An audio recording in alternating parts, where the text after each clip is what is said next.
Bartec Beauty adalah skincare yang boleh bantu untuk repair skin barrier. Sebenarnya, Bartec Beauty ni dia tak kisah pun peringkat usia berapa. Sebab seawal umur 7 tahun dah boleh pakai krim Bartec Beauty ni untuk anyone yang nak repair skin barrier korang yang tak okey tu kan.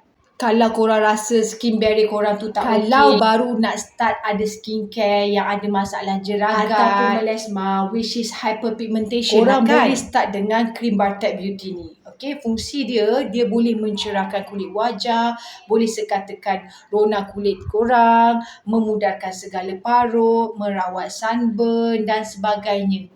Banyaklah lagi Bartec ni boleh bantu korang sebenarnya. So, mana-mana yang belum dapatkan lagi krim Bartec ni, patut cuba. Nak beli mana Kak Oya? Ni, beg kuning Kak Oya? Belilah sekarang. Harga tengah murah ni korang.